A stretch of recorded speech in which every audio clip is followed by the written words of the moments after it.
Whispers of the Secret Library. Introduction. In a world swallowed by glowing screens and endless noise, words had begun to fade like ink on forgotten pages. People no longer looked up at the sky, nor paused to read a story or seek meaning. Yet words never truly die. They wait, hidden in secret places, waiting for those with curiosity and courage to find them. This is not only a tale of technology and ruin, but of a young girl who discovers that even the smallest word can open the greatest doors, and that within every book lies a whisper waiting to be heard. Chapter 1. The Broken World. Once, the earth was full of color and song. Now, it was fading, its rivers shrinking, its skies dimming, its people forgetting what it meant to truly live. Technology was everywhere, glowing in every hand and every home, but something greater had been lost. The beauty of words, the joy of stories, and the wisdom of real learning. In the small town of Windale lived Lena, a 16-year-old girl with endless curiosity. While others scrolled through their glowing screens, she loved to read old books her grandmother had kept in a wooden box. Her friends often laughed at her. "Books are boring," they said. "Why read when you can watch videos all day?" But Lena didn't care.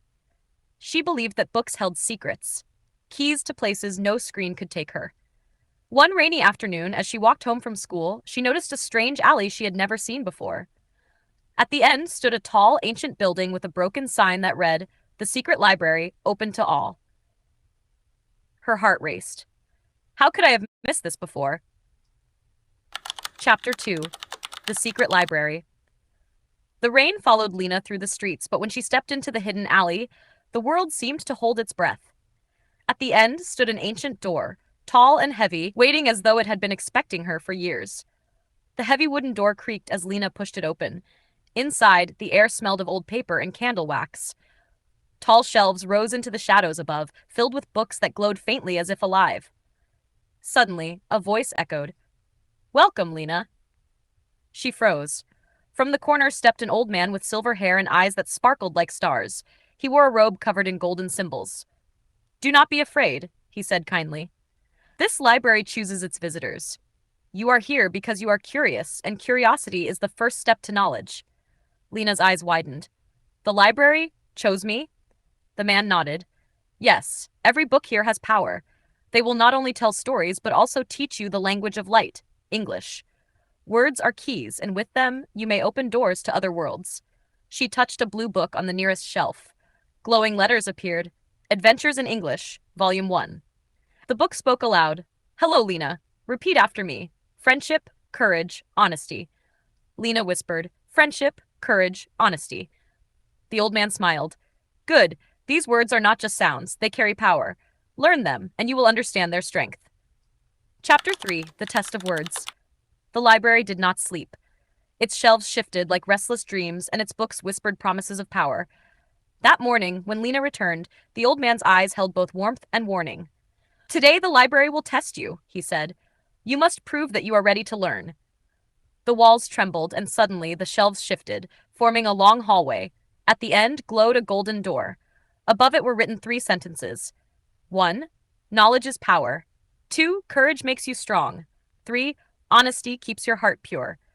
A voice whispered, "Speak the truth of these words, or the door will remain closed."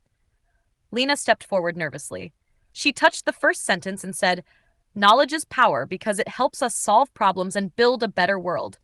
The words glowed bright. She touched the second. "Courage makes you strong because it lets you face fear instead of running away."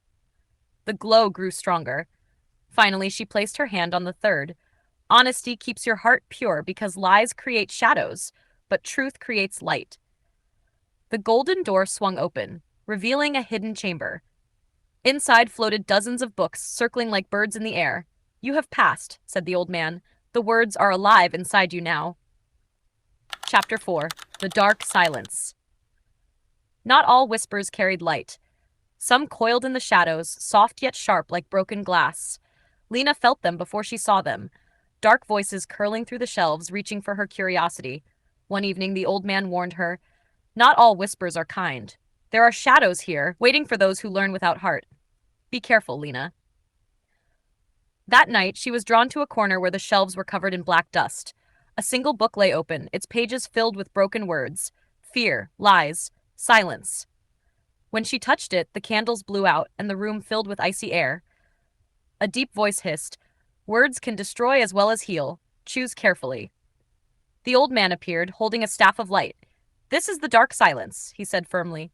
"It feeds on forgotten words and broken promises. If you cannot face it, it will erase your voice forever."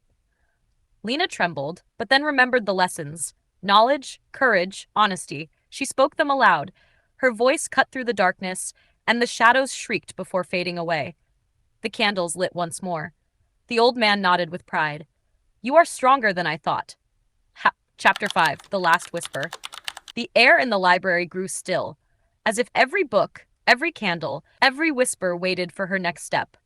Beyond the silver lock lay the heart of everything she had learned, the final secret, the last whisper. "Inside," the old man explained, "is the last whisper. It is the heart of the library. To open it, you must create your own words, words born from your truth." Lena closed her eyes and thought of all she had learned.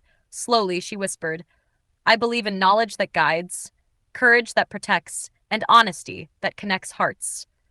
The silver lock clicked open. The chamber glowed with brilliant light, and at its center floated a single crystal book. When Lena touched it, thousands of voices filled the air, voices of people from different times and places, speaking in many languages, but all connected through English words. She felt the power of unity, learning, and hope. The old man placed a hand on her shoulder. "You have unlocked the last whisper. Remember, Lena, language is not only for speaking, it is for building bridges, healing wounds, and carrying light into the darkest places." Lena smiled. She knew her life had changed forever. She would not just learn English, she would use it to bring people together. And so the whispers of the secret library lived on, carried by a girl who believed in the power of words.